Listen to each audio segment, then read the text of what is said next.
Hello students, welcome to Shweta Yadav Tutorials.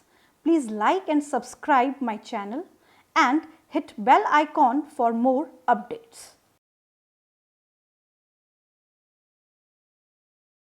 Last video में हमने discuss किया था डाई हाइब्रिड क्रॉस के बारे में। डाई हाइब्रिड क्रॉस के बारे में जब हम पढ़ते हैं तो phenotypic ratio is 9:3:3:1 and the genotypic ratio is 1:2:2:4:1:2:1:1. ये चीज हमने लास्ट वीडियो तक डिस्कस कर ली थी। हम डिस्कस कर रहे हैं principles of inheritance and variation. This is a very important topic of class 12th। इस वीडियो में हम कुछ इंपॉर्टेंट क्वेश्चंस करेंगे related to the dihybrid cross. Dihybrid cross से रिलेटेड कुछ क्वेश्चंस के बारे में हम डिस्कस करेंगे, बट उससे पहले मेंडल का जो पोस्टुलेट था वो किस तरीके से लॉ ऑफ इंडिपेंडेंट असॉर्टमेंट में कन्वर्ट हुआ, इसका भी डिस्कशन करेंगे। तो सबसे पहले postulate 4, that is law of independent assortment. It is based on F2 generation of dihybrid cross. Law of independent assortment किस पे based है? Dihybrid cross की F2 generation पे based है.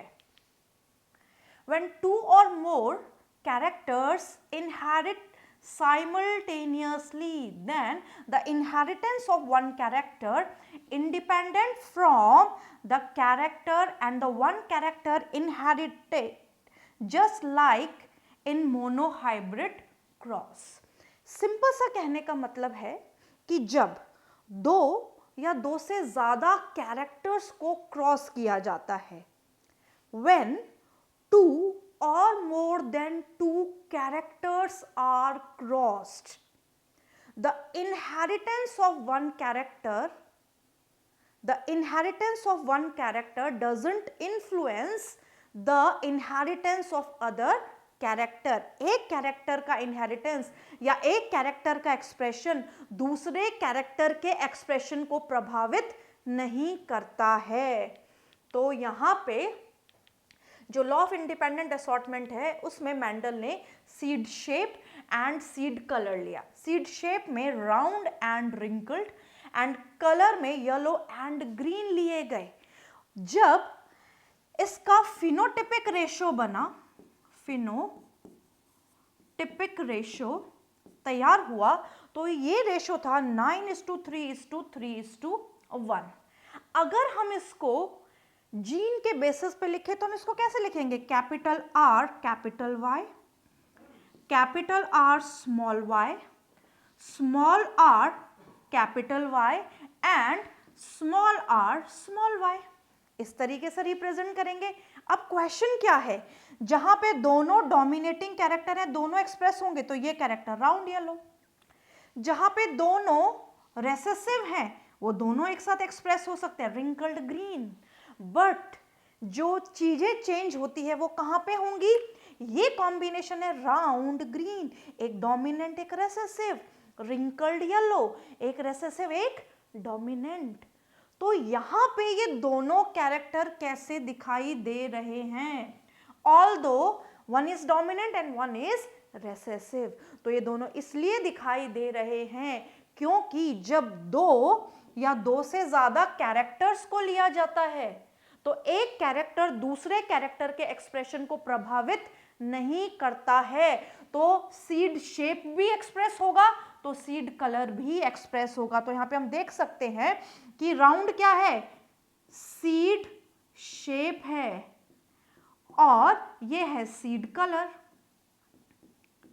Similar hair, shape and colour, shape and colour.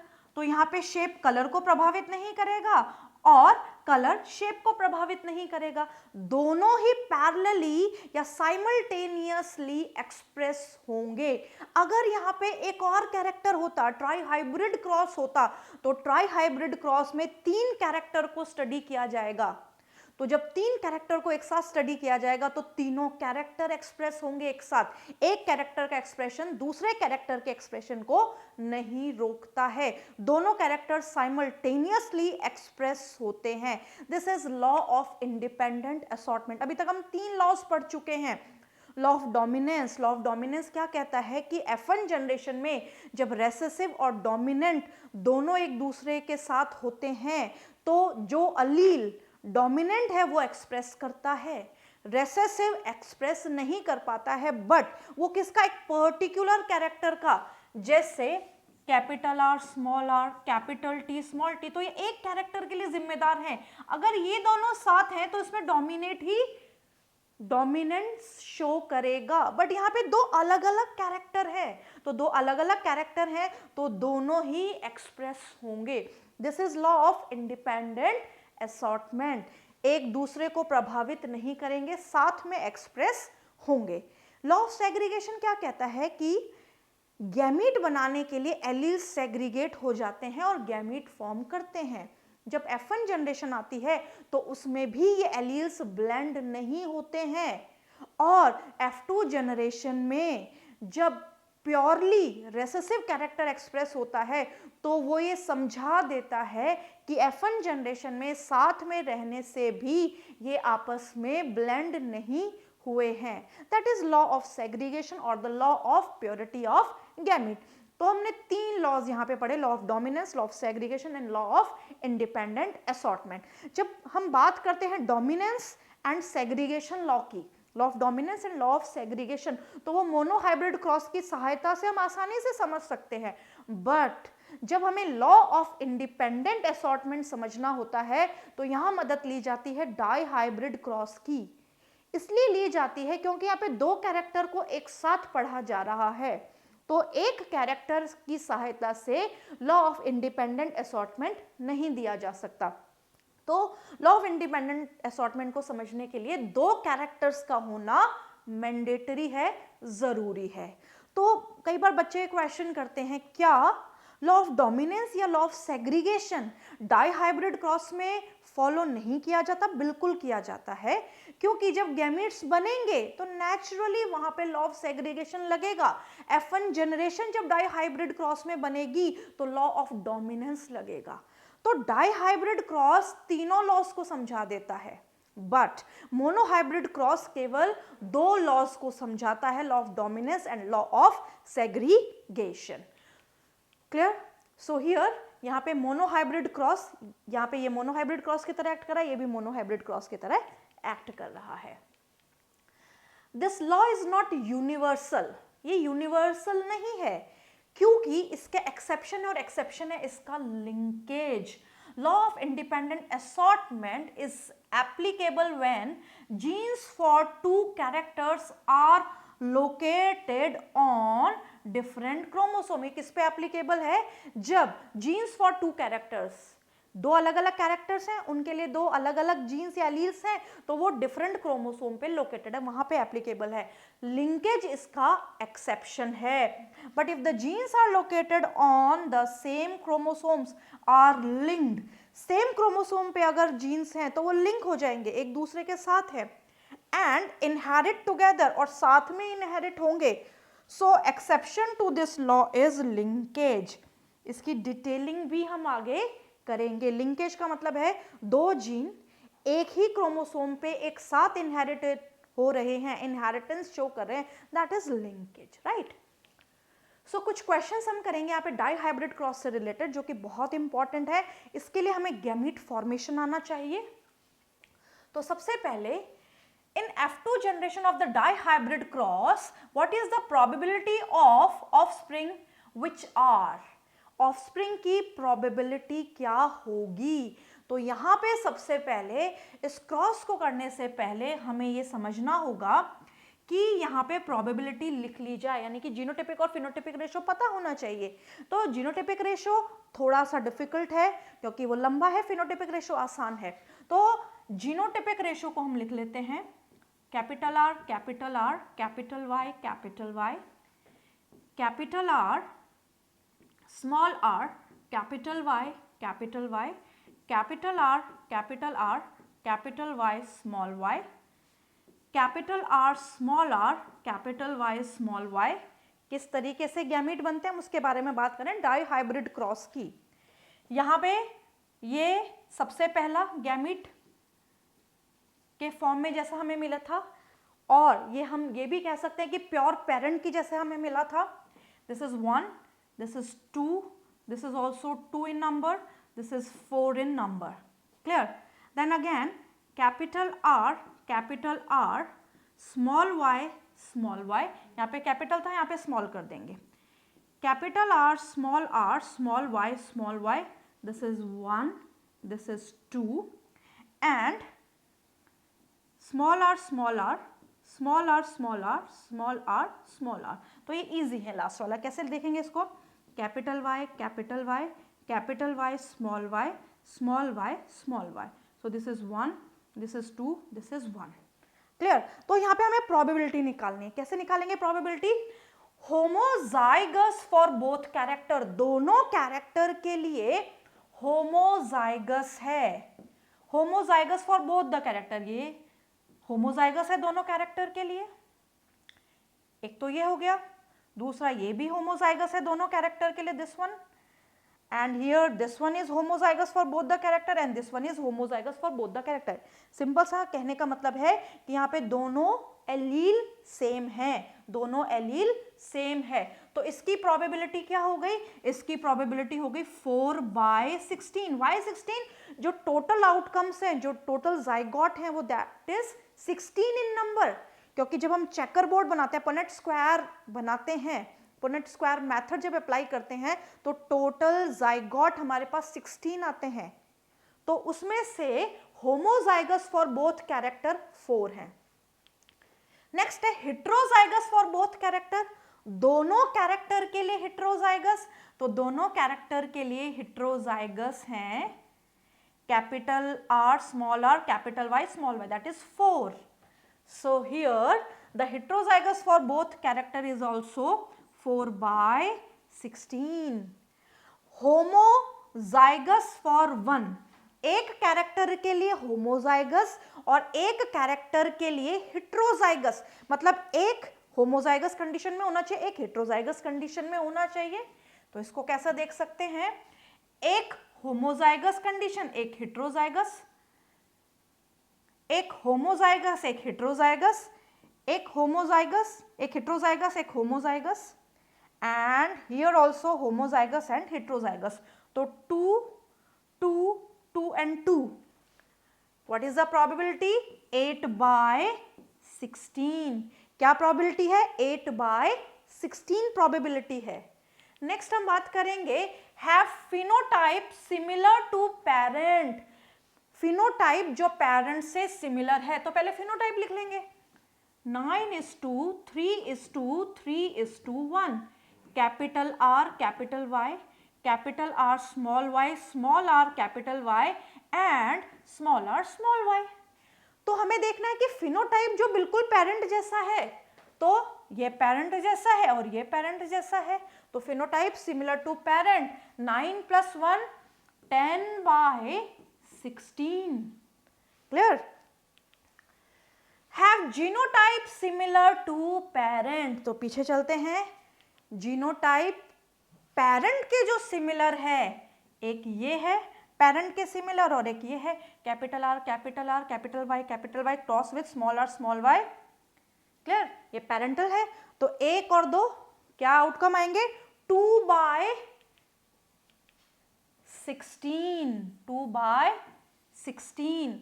Have new genotypic combination, तो जो combination parent से similar है, जो जीनोटाइप पेरेंट से सिमिलर है, वो 16 में से 2 थे।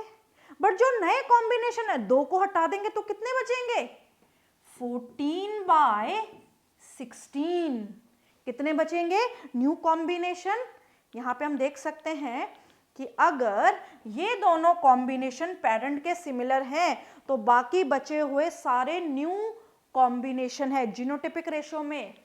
तो यहाँ पे हमारे पास डेटा आ जाएगा 14/16। हैव न्यू फिनोटाइपिक कॉम्बिनेशन, अगर ये दोनों पेरेंटल कॉम्बिनेशन है, तो बचे ये दोनों न्यू कॉम्बिनेशन, कितने हैं 3 and 3, 6 by 16, 6 by 16 have phenotype similar to F1 generation। तो F1 generation में क्या आया था, capital R small r, capital Y small y, यानी कि राउंड येलो। तो राउंड येलो फिनोटाइपिक रेशियो में 9 है, तो 9 by 16, clear. And have genotype similar to F1, F1 similar to the genotype similar to F1, F1 जैसा ही genotype. तो यहाँ पे F1 जैसा ही जीनोटाइप हमें मिलेगा, ये रहा, capital R small r, capital Y small y, that is 4 by 16, 4 by 16। तो इस तरीके से हम प्रोबेबिलिटी निकाल सकते हैं कि आउटकम क्या होंगे। इसके लिए हमें डाई हाइब्रिड क्रॉस का जो फिनोटाइपिक रेशियो और जीनोटाइपिक रेशियो है दोनों पता होने चाहिए। Next question, a plant with genotype DDEE crossed with other plant having genotype DDEE, find out the probability of the offsprings which have following genotype। तो सबसे पहले हम उठा लेते हैं capital D small d, capital E small e, capital D small d, capital E small e, right. इसको ले लिया, किसके साथ क्रॉस किया, capital D small e small e के साथ क्रॉस किया। तो सबसे पहले साधारण सा चेकर बोर्ड बनाना है, पहले गैमीट फॉर्मेशन कर लेते हैं।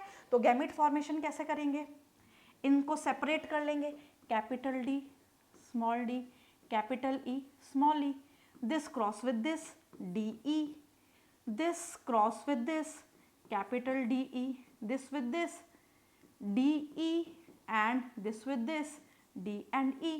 तो ये सारे गैमेट लिख लेंगे हम, capital D, capital E, capital D small e, small d, capital E and small d small e।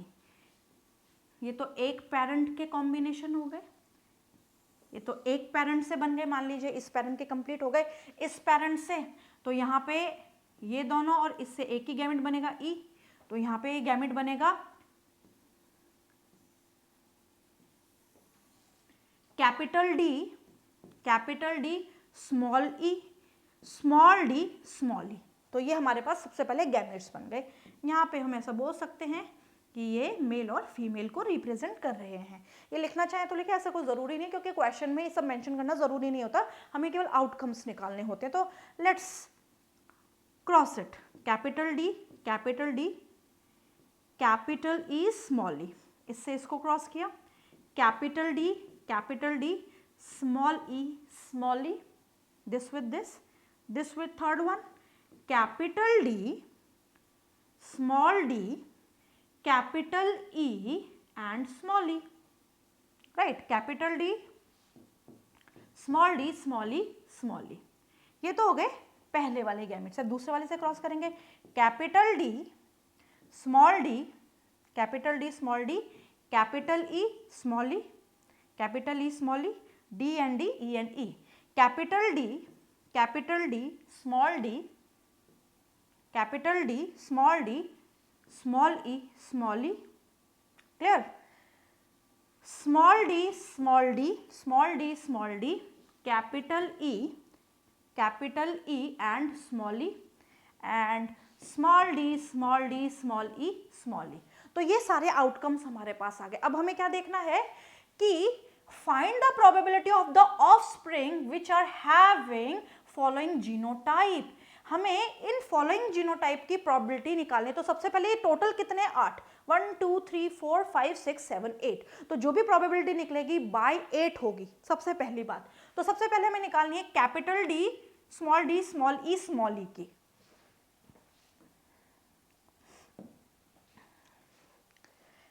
Capital D small d, यहाँ पे दोनों कैपिटल, यहाँ पे दोनों कैपिटल हैं। कैपिटल D स्मॉल d है बट स्मॉल e नहीं है, तो एक तो ये हो गई, capital D small e small e, capital D small e small e, दूसरी संभावना ये हो गई। तो ये हो गया, इसकी प्रोबेबिलिटी हो गई 2/8। क्या संभावना हो गई इसकी? 2/8, 2/8। क्लियर? 2/8। आप चेक भी कर सकते हो कि डबल ई कहाँ पे आ रहा है, डबल ई यहाँ पे आ रहा है, डबल ई यहाँ पे आ रहा है, बट इसके साथ हेट्रोजाइगस कंडीशन है। क्लियर? यहाँ पे हेट्रोजाइगस कंडीशन, ये हो गया capital D capital E small e. तो capital D capital E small e, एक ये कंडीशन हो गई।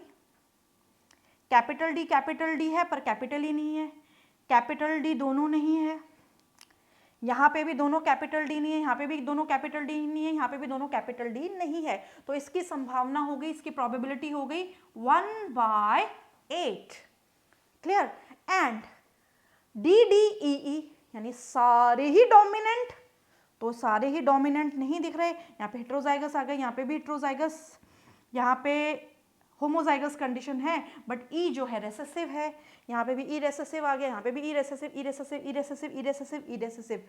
तो इसकी probability 0/8, that is 0। Clear? Very important question. Next, a plant with genotype RRHHGG is crossed with the other plant having genotype RRHHGG and produce 800 offsprings. Find out number of offsprings which are having following genotype। 800 offspring बना रहे हैं, तो हमें genotype निकालना है इनका। तो सबसे पहले हमें इनसे फिर से गैमीट्स बनाने होंगे। तो हमारे पास क्या क्या कंडीशन है? RRHHGG,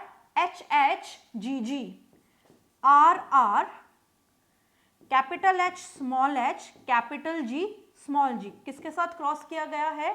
small r small h capital G and small g।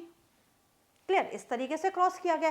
सबसे पहले गैमीट्स बनेंगे, तो यहां से जो गैमीट बनेगा वो एक ही बनेगा R, यहां से दो, यहां से दो, यहां से एक, यहां से एक और यहां से दो। तो कैसे बनाएंगे गैमेट्स? बहुत ध्यान से समझना है।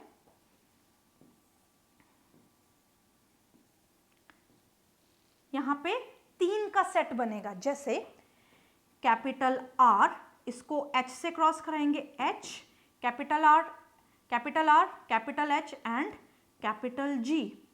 फिर दोबारा capital R capital H small g, capital R capital H small g, capital R small h, sorry, here there is small h, here there is small h, right? So capital R capital H capital G capital R small h and here capital G capital G। ये दो gamete हो गए इसके combination के साथ। Next अगर अब देखें हम, तो capital R capital H small g capital R small h and small g, ये 4 गैमेट बन गए। क्लियर है? इससे क्या गैमेट बनेंगे? यहाँ से R, यहाँ से H और यहाँ पे ये कंडीशन आ गई, तो यहाँ से गैमेट बनेंगे small r small h capital G small r small h small g। तो इस तरीके से ये बन गए गैमीट्स। क्लियर है? गैमीट फॉर्मेशन हो गया। अब जब गैमीट फॉर्मेशन हो गया तो इनको हमें क्रॉस कराना है, तो capital R small r capital H small h capital G, ये कॉम्बिनेशन हो गया R R H H small g capital G। Next is capital R small r small h capital G, ये क्रॉस हो गया। Next capital R small r capital H small h capital G small g capital G small g। Clear? Capital R small h capital G small g। First हमने multiply कर दिया second से, capital R small are, capital H small H, capital G small g, इससे इसको कर दिया। Capital R small r, small H, capital G small g, ये cross कर दिया। Next capital R small are, capital H small H, capital H small h, small g, ये cross कर दिया। एंड लास्ट कैपिटल आर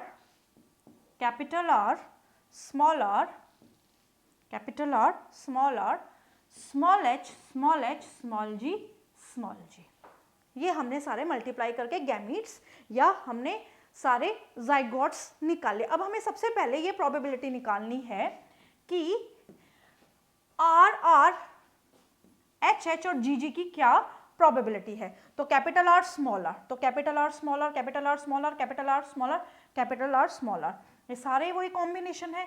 फिर हमें देखना है small H and capital G कहाँ पे है। Small H and capital G, एक तो ये रही probability, small H and capital जी।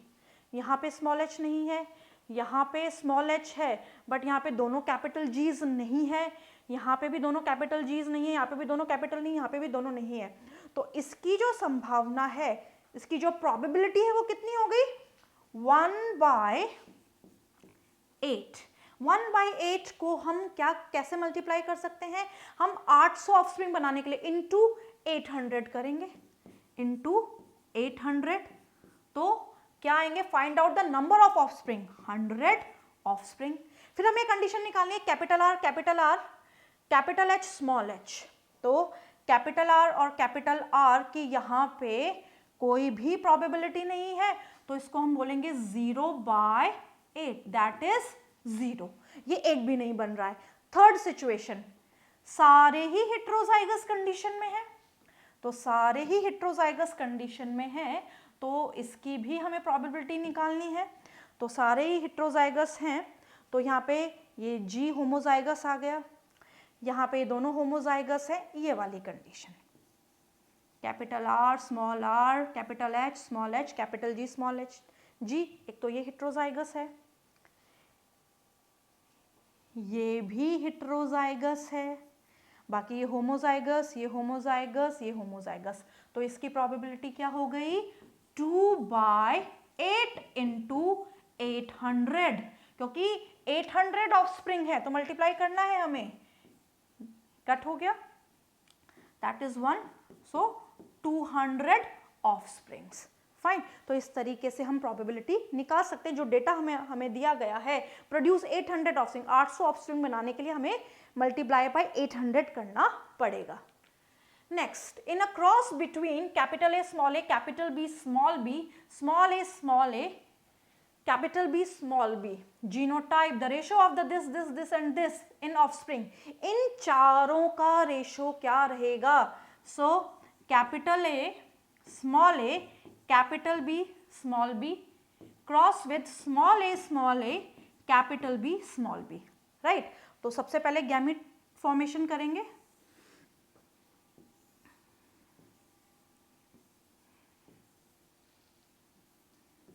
सबसे पहले गैमीट फॉर्मेशन करेंगे, तो capital A, capital B, this cross with this, capital A cross with small B, small A capital B, small A capital B, small A small B, निकल गए gamete.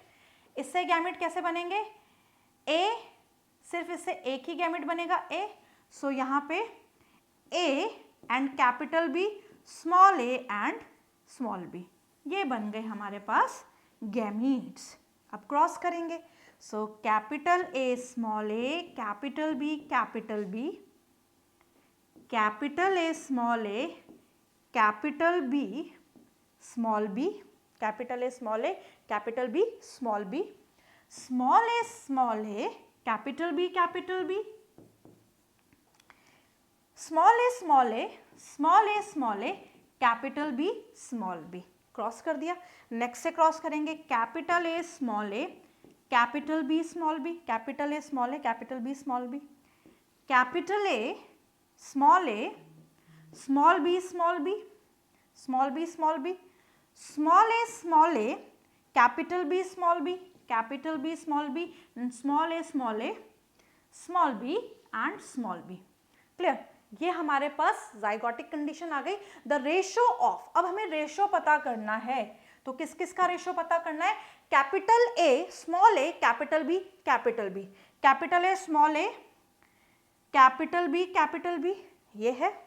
बाकी कहीं और capital B है but यहाँ पे कैपिटल ए नहीं है, यहाँ पे भी कैपिटल ए नहीं है, बाकी किसी कंडीशन में क्या नहीं है? Capital B. तो इसका रेशो हो गया 1। Capital A capital B small B, capital A, तो यहाँ पे कैपिटल ए कहीं भी नहीं है, तो इसकी probability 0। Clear? Small A capital B small B, small A capital and small A capital B small B, एक ये है। स्मॉल ए कैपिटल बी स्मॉल बी, एक ये है। तो यहाँ पे इसकी प्रोबेबिलिटी हो गई 2 and small A small B इसकी प्रोबेबिलिटी हो गई 1। तो रेशियो क्या बना? 1 0 2 1। Right option is 1 0 2 and 1। Next, in a garden pea plant, tallness is dominant over dwarfness and round seed shape is dominant over wrinkled. A cross between the TTRR and TTRR genotype plant, find out the probability of the offspring having. तो यहाँ पे सबसे पहले हमें cross किसका बनाना है वो समझ लेते हैं। Capital T small t capital R small r, capital T small t cross with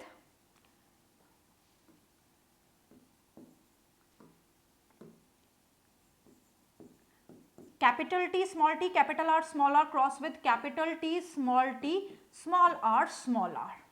clear? ये है हमारे पास रेशो जिसे हमें क्रॉस करना है। राइट? तो कैपिटल स्मॉल हेट्रोजाइगस कंडीशन में है और यहाँ पे एक हेट्रोजाइगस है एक होमोजाइगस है। ठीक है, अब सबसे पहले गैमीट्स बना लेते हैं, क्योंकि सबसे पहले अगर हमें किसी की भी प्रोबेबिलिटी निकालनी है तो हमें गैमीट बनाना आना ही चाहिए। अगर हमें गैमीटोजेनेसिस नहीं आएगा तो हम क्वेश्चन सॉल्व नहीं कर पाएंगे, तो इसलिए गैमीट फॉर्मेशन सबसे ज़्यादा ज़रूरी है। तो इससे गैमीट बनेगा T and R, capital T capital R capital T small r small t capital R small t small r, ये गैमीट बन गए। यहाँ से इससे एक ही गैमीट बनने वाला R, तो कैपिटल T स्मॉल r, तो capital T small r small t and small r, ये बन गया गैमीट इससे।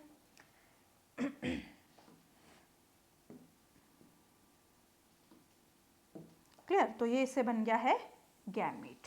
राइट? अब क्रॉस कर देंगे, capital T capital R small r, capital T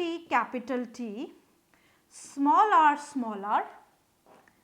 capital T small t capital R small r, capital T small r and small r, ये 4 gamete. यहाँ पे हमने गैमीट को क्रॉस किया तो हमारे पास ये जाइगोटिक कंडीशन आ गई। Next, capital T small t capital R small r। Clear? एक ये कंडीशन आ गई।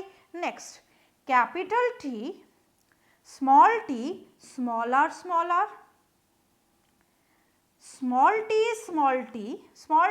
t capital R small r and last small t small r small r। तो हमारे पास ये आउटकम्स आ गए। अब इन आउटकम्स में से हमें क्या निकालना है? Tallness with round seed shape. हमें ऐसे आउटकम निकालने हैं जहां पे दोनों कैरेक्टर डोमिनेंट हो, कैपिटल T भी आ रहा हो कैपिटल R भी आ रहा हो। तो किस किस में आ रहा है? Capital T and R, capital T and R, capital T and R। Total कितने हैं? 8। तो यहाँ पे इसकी प्रोबेबिलिटी क्या हो गई? Tallness with round seed shape, तो दिस इज 3/8। क्या प्रोबेबिलिटी हो गई इसकी? 3/8।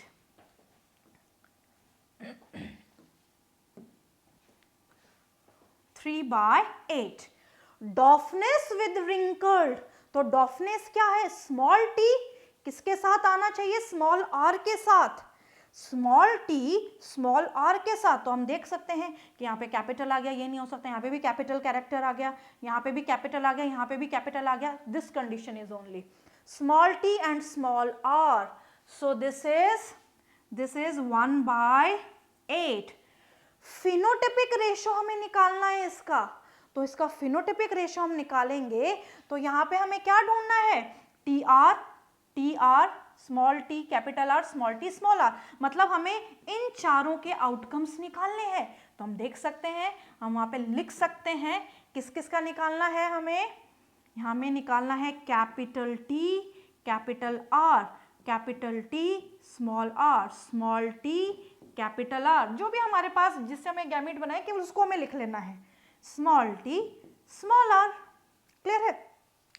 तो हमें पता है कि कैपिटल टी और कैपिटल आर वाले 3 आउटकम्स थे, ये पहले भी हम लिख चुके हैं, 3 टोटल कितने हैं ये 8। अब ऐसे आउटकम्स हमें निकालने जिसमें कैपिटल टी और स्मॉल आर आ रहा हो, capital T and small R ये रहा 1, capital T small R 2, capital T small R 3rd, so this is also 3, right? Small t capital R 1, so this is 1 and small t small r, this is also 1। तो अगर इसको add करें तो देख सकते हैं हम 3 + 3 6 7 और 8 कितना हो गया, 3 3 6 7 एंड 8, टोटल आउटकम्स कितने हैं 8। क्लियर? Next genotypic ratio. अब देखो जीनोटिपिक रेशो कैसे निकालेंगे, जीनोटिपिक रेशो अगर हम निकालेंगे तो इस जीनोटिपिक रेशो में सारे आउटकम्स अलग अलग हैं। क्लियर है? Capital T capital R small R, यहाँ पे कैपिटल टी नहीं है, यहाँ पे ये पूरा ही हेट्रोजाइगस कंडीशन में, तो यहाँ पे जो आउटकम्स होंगे वो भी अलग अलग आएंगे, हम देख सकते हैं, हम यहाँ पे निकाल सकते हैं। तो यहाँ पे इससे हम निकालेंगे capital T capital R small R, ये 1 है। क्लियर है? तो ये गया कैपिटल आर स्मॉल आर, बाकी और कोई इससे के साथ का कॉम्बिनेशन नहीं है। नेक्स्ट हम देखते हैं कैपिटल टी का और कोई कॉम्बिनेशन नहीं है, so this is also 1 sorry, capital T capital R small R, ये दोनों 2। Clear? Next capital T small are capital T capital R small R, ये भी गया, this is also 2। Next small T capital R small R, ये भी गया, इसके जैसा कोई और नहीं है, 1 and small T and small R 1। तो रेशियो इज 1:1 2:2 1:1। टोटल कितने हो गए, 2 + 2 4 5 6 7 एंड 8। सो ये कुछ इंपॉर्टेंट क्वेश्चन है जो हमें ये बताते हैं कि किस तरीके से गैमीट फॉर्मेशन होगा और किस तरीके से जाइगोटिक फॉर्मेशन आएगी। तो ये सारी चीजें हमें पता होना चाहिए। नेक्स्ट हम बात करेंगे एक और इंपॉर्टेंट क्वेश्चन की, in the given Punnett square a plant of H will produce seed with the genotype identical to the seed produced by the plant of M, P, J and N। तो इसमें हमें देख लेना है कि हमें इनके सिमिलर आउटकम्स कहाँ मिल रहे हैं। तो सबसे पहले हम देखेंगे कि H क्या है, राइट? H ये रहा। तो H किससे कॉम्बिनेशन से बना है, कैपिटल Y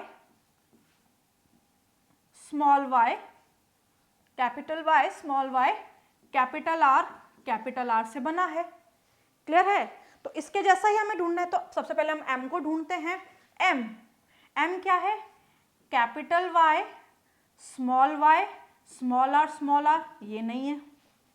नेक्स्ट है J क्या है, capital Y capital R small r, J नहीं है, H जैसा। नेक्स्ट P को ढूंढते हैं, P दिस एंड दिस, तो small y capital R, P भी नहीं है। और बचा एक N, so where is N here, N क्या है, N capital Y, small y, capital R। So यहां पे जो सेम कॉम्बिनेशन है वो है H के जैसा N का। तो यहाँ पे हमें पूरा क्रॉस करने की जरूरत नहीं होती, हमें सिर्फ ये देख लेना है कि यहाँ पे दिस क्रॉस विद दिस, हमें लाइन पकड़ लेनी है। अगर ये है L है तो ये वाला और ये वाला क्रॉस किया जाएगा। क्लियर है? So this is all about the different questions of the dihybrid cross.